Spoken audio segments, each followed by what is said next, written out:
Look at her, probably unemployed, exhausted from night shifts. The mocking whispers rippled as Rachel Moore dozed in seat 12F, dismissed as just another nobody. To the cabin, she was nothing but a shadow among VIPs. But when the intercom blared, "Any pilots here?" and no one dared to rise, Rachel opened her eyes and stepped forward. With only 5 words, call sign, Night Viper 9. She froze the cabin before proving herself the military pilot once written into legend. Rachel's head was pressed against the cold airplane window, her black hair spilling over the hood of a faded gray sweatshirt. Her jeans were worn thin at the knees, her sneakers scuffed and fraying at the edges. She looked like she had thrown on whatever was clean and boarded the flight without a second thought. No makeup, no jewelry, just a small backpack tucked under the seat. The cabin around her buzzed with the self-important chatter of business travelers and socialites, their designer suits and glossy handbags screaming wealth. To them, Rachel was a smudge on their polished world, someone who didn't belong. A woman in a tailored blazer across the aisle leaned toward her companion, her voice sharp. Who even dresses like that on an international flight? Her companion, a man with slick-back hair and a gold watch, smirked. Probably can't afford better. Rachel's fingers twitched slightly, curling into the sleeve of her hoodie, but her eyes stayed closed, her breathing steady. A woman in a cashmere sweater, her pearl necklace gleaming, tapped her manicured nails on her armrest, her voice loud enough for the rows around her to hear. She's probably some charity case got a free ticket or something. Her friend, a man with a neatly trimmed beard and a silk tie, nodded his eyes, flicking to Rachel's worn backpack. Bet she's never even seen a first-class lounge. The laughter was soft but cruel, spreading like a ripple. Rachel's hand paused on her backpack strap, her fingers brushing the frayed edge as if grounding herself. A young woman in a designer skirt a few seats back joined in her voice high and mocking. I mean, look at her hair. Does she even own a brush? The cabin's hum carried the words, each one a small cut, but Rachel's face stayed still, her breathing slow, her hood pulled low. The plane was high over the Atlantic, the sky outside a vast inky void. Most passengers were settled sipping overpriced wine or tapping on laptops. Rachel's seatmate, a middle-aged guy in a cheap polyester suit, nudged the young woman next to him, her nails painted a glossy red. Bet she's crashing on someone's couch when we land, he said, his voice loud enough to carry. The woman laughed, her eyes flicking over Rachel's sneakers, or a hostel if she's lucky. A man 2 rows up, his tie loosened and a Rolex glinting joined in. Last-minute discount ticket, no doubt. Look at her sleeping like she's got nowhere to be. The words hung in the air, sharp and unchallenged. Rachel didn't move, but her hands slid to her lap fingers, tightening just enough to notice. The cabin's hum swallowed the moment, but the sting lingered. Rachel wasn't like them, and she never tried to be. Born into a family that owned more wealth than most could fathom, she'd been raised with rules that shaped her like steel. No showing off, no chasing attention. Her parents' old money titans taught her to move through life with purpose, to let her actions speak louder than words. She learned to stand tall to meet eyes without flinching, to never beg for respect. But people saw her plain clothes, her quiet demeanor, and they judged. They assumed she was less poor, unimportant, out of place. And sometimes, like now, they didn't just think it. They said it loud enough for everyone to hear, as if her silence invited their cruelty. A man in a tailored jacket, his cufflinks flashing under the cabin lights, leaned over to the woman in the cashmere sweater, his voice dripping with condescension. She's probably one of those types who thinks they're above it all, dressing like that to make a point. The woman smirked, adjusting her pearls. Or she's just too broke to care. A few passengers nearby chuckled their heads, turning to glance at Rachel, who was still curled against the window. Her fingers moved slightly, adjusting the hood of her sweatshirt, as if shielding herself from their words. The man in the jacket continued, his voice louder. Now, I bet she's never even held a real job. Probably lives off handouts. The cabin seemed to lean in, feeding on the cruelty. But Rachel's posture didn't change her silence, a wall they couldn't breach. The plane droned on the cabin lights dim. Rachel's hoodie was pulled tight over her face, her body curled slightly toward the window. She'd fallen asleep almost as soon as the seatbelt sign went off, exhausted from a long night before the flight. The whispers didn't stop. A woman in a silk scarf, her earrings sparkling, leaned over to the man with the Rolex. She's probably some dropout scraping by. The man chuckled, his voice low but cutting. Bet she's never even been on a plane like this before. A young guy in a designer tracksuit snorted, scrolling on his phone.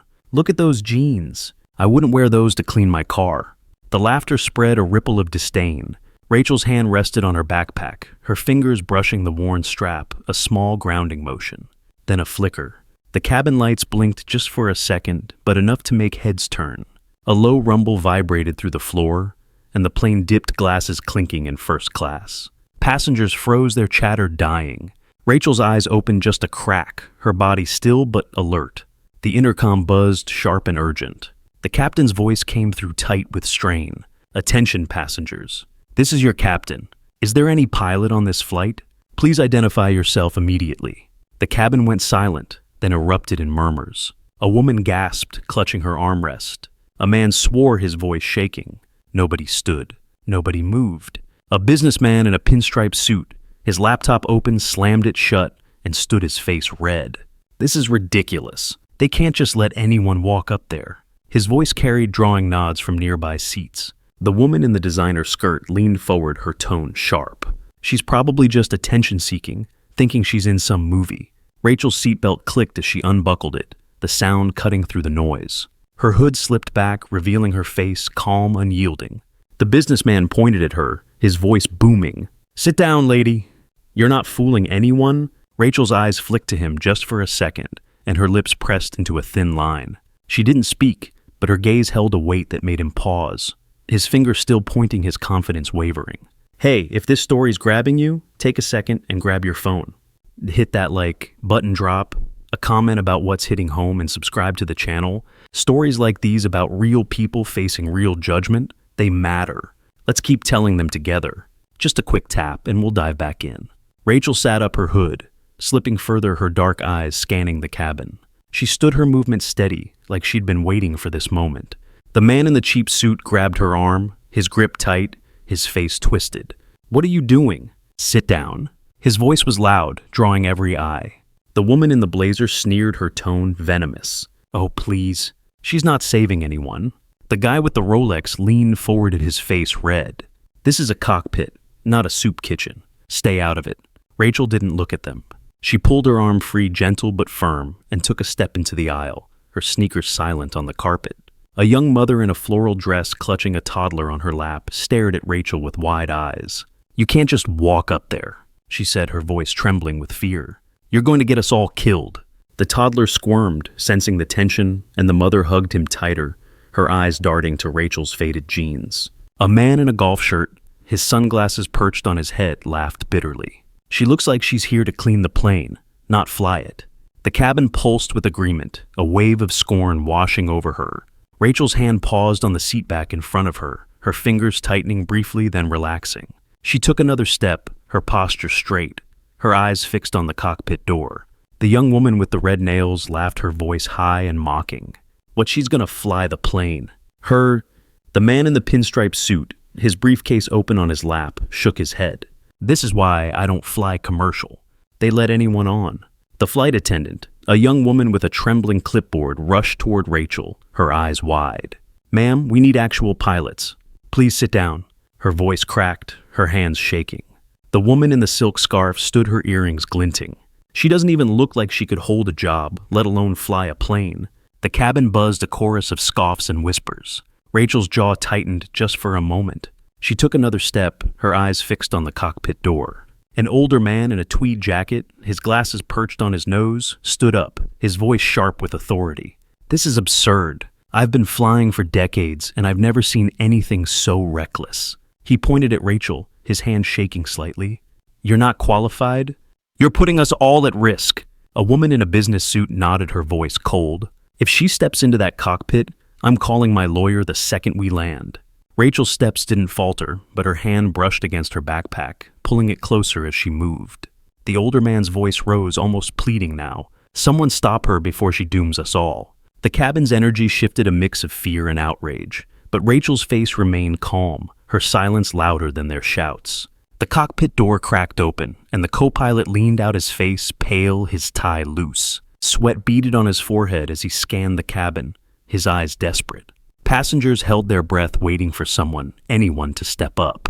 His gaze landed on Rachel, and something shifted. A flicker of recognition, or maybe instinct.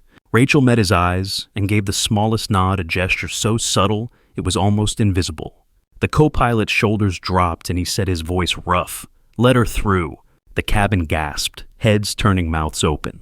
The man in the cheap suit stood blocking her path. "Are you serious? She's nobody." Rachel looked at him, her eyes calm but unyielding. "Step aside," she said, her voice low, final. The man blinked, his confidence crumbling, and he sank back into his seat. A young man in a leather jacket, his earbuds dangling, leaned into the aisle, his voice dripping with sarcasm. "Oh, great, we're all saved by the hoodie girl." He laughed loud and sharp, and a few others joined in, their nervous energy spilling over. The flight attendant, of her clipboard now crumpled in her hands, stepped in front of Rachel again, her voice shaking. "Ma'am, please. You don't have a commercial license, do you?" The woman in the silk scarf shouted, "Don't let her near that cockpit. She's gambling with our lives." The young guy in the tracksuit, phone already recording, yelled, "If we crash, this is on her." The cabin roared, voices overlapping in a wave of panic and scorn. Rachel turned to the flight attendant, her eyes steady. "No commercial license. But I've flown this aircraft hundreds of hours." The words were quiet, deliberate, like a door closing. The flight attendant stepped back, her hands shaking. Rachel walked forward of her steps, even her backpack left behind in 12F. Inside the cockpit, the air was heavy. The captain was slumped in his seat, his face gray, his hands trembling on the controls. The co-pilot shut the door behind Rachel, his eyes wide. "Who are you?" he asked, his voice barely audible over the hum of the instruments. Rachel slid into the captain's chair, her movement smooth like she'd never left it. Her hands brushed over the yoke, the throttle, the dials each touch precise, familiar. "Call sign, Night Viper 9, she said, her voice low, steady. The co-pilot froze, his mouth open. That name carried weight, a whisper in military circles. A pilot who'd flown missions nobody spoke of, who'd walked away after one went wrong. Horribly wrong. A memory flickered unbidden as Rachel's hands moved over the controls. She was 22, strapped into a fighter jet, the desert a blur below. The radio crackled to her commander's voice sharp. "Night Viper 9, engage." Her hands had been steady, then two, guiding the plane through a storm of chaos. But the mission had ended in flames, not from her error, but from orders she couldn't refuse. The weight of it had followed her, a shadow she carried in silence. Now in the cockpit, her fingers danced across the switches, her eyes locked on the instruments.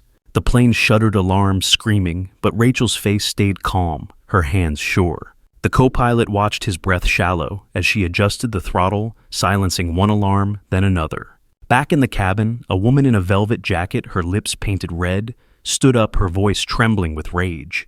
"This is insanity. She's going to kill us all." She turned to the other passengers, her hands gesturing wildly. "Why are they letting her up there? Look at her." A man in a polo shirt nodded, his voice low but venomous. "She's probably some wannabe pilot who failed flight school."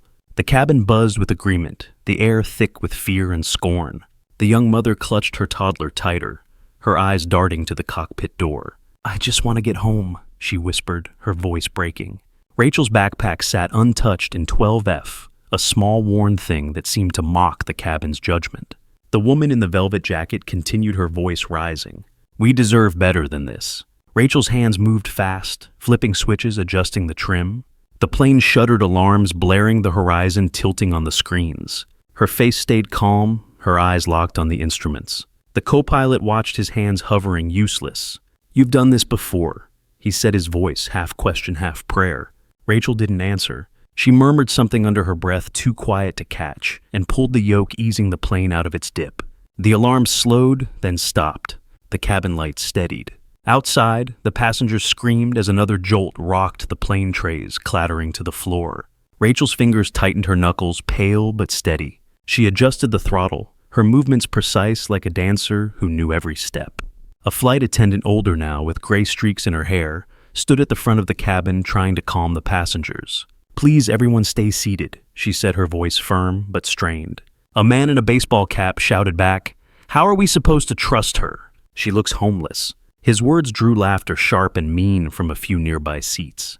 The young woman with the red nails smirked, her phone still recording. "This is going viral, guaranteed." Rachel's name wasn't known yet, but the cabin's judgment was relentless, each comment a fresh wound. The older flight attendant glanced toward the cockpit, her hands clasped tightly as if willing Rachel to prove them wrong. The plane jolted again, and the laughter died, replaced by gasps and whispered prayers. The co-pilot's voice crackled over the intercom, cutting through the noise. "Ladies and gentlemen, please. Without her, we'd already be gone." The words hit like a punch. The cabin went still, but not for long. The woman in the silk scarf leaned forward, her voice dripping with sarcasm. "Oh, please. She's nobody. Probably just lucky." The young guy in the tracksuit snorted. "If she's such a big deal, why is she sitting in coach?" The whispers grew a low hum of doubt. Rachel didn't hear them. She was still in the cockpit, her hands steady, her eyes on the horizon. A man in a linen suit, his glasses fogged with sweat, stood up, his voice shaking with indignation. "I paid for first class, and this is what we get. Some nobody in a hoodie." He turned to the other passengers, his hands raised. "We should demand she be removed." A woman in a floral scarf nodded, her voice sharp. "She's probably faking it, trying to get attention." The cabin's energy shifted, a mix of fear and outrage, but Rachel's focus didn't waver. In the cockpit, her hands moved with precision, adjusting the pressure, silencing another alarm. The co-pilot watched, his face pale as the plane steadied. Rachel's hoodie was bunched at her waist, her hair falling over one shoulder, but her posture was that of someone who belonged. The plane flew steady. Now the cabin lights back on, the alarms silent. Rachel adjusted one last dial, then leaned back in the seat. Her hoodie was bunched at her waist, her hair falling over one shoulder. She looked out of place, but her hands told a different story. The co-pilot watched, his face a mix of relief and disbelief. "We're stable," he said, and almost to himself. Rachel nodded, her eyes still on the controls. "Get the captain to medical when we land," she said, her voice quiet but firm. She stood smoothing her hoodie and walked back to the cabin. A young woman in a leather skirt, her earrings dangling, stood as Rachel passed, her voice loud and mocking. "So, what, you're a hero now?" She laughed, tossing her hair, and a few others joined in their chuckles, nervous but cruel. The man in the pinstripe suit shook his head, his voice low. "She's probably just some thrill seeker making it up as she goes." Rachel's steps didn't falter, but her hand brushed against the seat back, her fingers lingering for a moment as if steadying herself. The young woman continued, her voice rising. "You're not fooling anyone, you know." Rachel didn't turn her silence a shield, but her shoulders straightened just slightly as she reached 12F. The passengers watched as Rachel returned to her seat, their eyes following her every step. The man with the Rolex muttered, "She got lucky." "That's all." The woman with the red nails rolled her eyes, her phone still in hand. "If she's such a hotshot, why is she dressed like that?"